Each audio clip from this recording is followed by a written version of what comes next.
আপনি আমাকে বাটপার বললেন কিভাবে? আমি যদি বাটপার হই তাহলে আপনি একজন বাটপারের বাবা, আপনি হলেন বিশ্ব বাটপার। কারণ বাবা যদি বাটপার না হয় ছেলে কিভাবে বাটপার হয় আমাকে আপনি বোঝান। তার মানে প্রমাণ হলো আপনি হলেন বড় বাটপার, তার মানে সিনিয়র বাটপার, আর আমি হইলাম জুনিয়র বাটপার। বেয়াদবের বাচ্চা বেয়াদব, তোর এত বড় সাহস তুই বাপকে বাটপার বলি? এক থাপ্পড় দিয়ে তোর চাপার চাউয়া চাপালি লেভেল করে দেবো। আর আব্বাজান আপনিও ওয়াজ শিখে গেছেন? হায় হায় ওস্তাদ, আব্বাজান এত কথা বাদ, আপনি আবার বিয়ে কবে দিচ্ছেন? তোমার বিয়ে মানে? তোমার এখন কোনো বিয়ে শাদী নাই। কেন? আরে আপনি না আমাকে কথা দিয়েছিলেন যে ঈদের পরে বিয়ে দিবেন, ফাইজলামি করেন। তোমার এখন বিয়ের কোনো বয়স হয়নি। আমার বিয়ের বয়স হয়নি? কি বলবো আব্বাজান, আপনি একটা হাস্যকর কথা বললেন। মানে এটা কোন ধরনের কথা? আমার বিয়ের এখন বয়স হয়নি? বিয়ের বয়স পেরিয়ে আর 6 বছর ওভার হয়ে গেছে।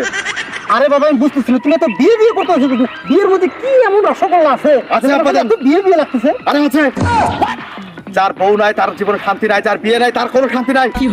আজকে যদি একটা বউ থাকতো তাহলে নির্দ্বিধায় নিঃসংকোচে আমি আলিঙ্গন করতাম। আজকে বউয়ের ভাবে আমি গাছকে জড়ায় ধরে আমি ফিরলে। বলেন, আমাকে দেখতে পাচ্ছ? হ্যাঁ পুরোটাই। হ্যাঁ এটা দেখতে পাচ্ছ? আব্বাজান, আরে আব্বাজান, আরে এটা আপনার কিভাবে হলো? হায় হায় ওস্তাদ, আব্বাজানের চুলের পাড়া সারা। আব্বাজান আপনি টাকলা কবে হলেন আব্বাজান? তাই তো বলি ছোটবেলা থেকে আমি দেখে আসতেছি আমার আব্বাজান টুপি কেন খোলে না? এই খেলার মাথার মাঠ না, মানে মাথা ঢেকে রাখে কেন? আমি তো ভাবি আপনি একজন ইমানদার মানুষ, আপনি 5 ওয়াক্ত নামাজ পড়েন, এই জন্য আপনি মাথায় টুপি সব সময় ব্যবহার করেন। কিন্তু আজকে দেখলাম আপনি টাকলা, এই জন্য। আপনি বলেন, তুই কি এই কথা জানিস আমি টুপি কোন কারণে পরি মাথায়? কেন? একটু আগে তুই যে বিষয় নিয়ে এত লাফালাফি করলি, আমাকে বিয়ে করে দাও, আমাকে বিয়ে করে দাও। আমি তো ছোটবেলায় আমার আব্বাকে এটাই বলছি, আমাকে বিয়ে করে দাও, আমাকে বিয়ে করে দাও। তারপর বিয়ে দিছে? দিছে। হ্যাঁ। তারপর আমার এই অবস্থা। মানে কি?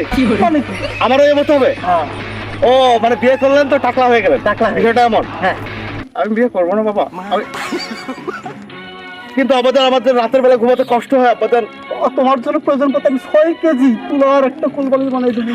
কোলবালিশকে জড়িয়ে কোনো ফিল পাই না। এই বাজান্ডে, কোলবালিশকে জড়িয়ে যখন রাতের বেলা ঘুমাতে যাই, কোলবালিশ আমার সাথে কথা কয় না। কোলবালিশকে আমি জিগাই, ও শোনা, ও জানো আমাকে একটু জড়াই ধরো না। কোলবালিশ কিছুই কইতে পারে না। কোলবালিশ একটা রোবট, আর এই রোবট নিয়ে তো জীবন পার করা যায় না। একটা বউ যদি থাকতো, খাওয়াইতো, ভাত বেড়ে দিত, আপনার অজুর পানি আগাই দিত, কত সুবিধা হতো আপনি বলেন। আচ্ছা বাবা ঠিক আছে, আমার মাথার এই অবস্থা দেখার পরেও যদি তোর বিয়ের গাড়া উঠে, আমি ঠিক আছে তোকে বিয়ে করে দেবো, কিন্তু একটা শর্ত। কি শর্ত? শর্ত হচ্ছে বিয়ের পরে বাবা তুই আমাকে কোনো প্রকার অভিযোগ করতে পারবি না, এবং আমার আশপাশে কোনো প্রকার ঘেলে ঘেরান চলতে পারবে না। আমি তোকে বিয়ে করে দেবো। ওকে, খুশি? আমি এখন গেলাম। আবাদান চলে গেল, বলে গেল না। এই জন্য তো টিকটকে স্ক্রল করলে শুধু গান শুনি। ওরে যেদিন বন্ধু তুই বিয়া করবা, হয়তো 2 ফোঁটা সুখের পানি ফালাইবা, সেদিন বউয়ের কি জ্বালা তুমি ঠের পাইবা। তুই সিঙ্গেল আছিল ভালাই আছিল বুঝতে পারি। শালা বিয়ে করবো।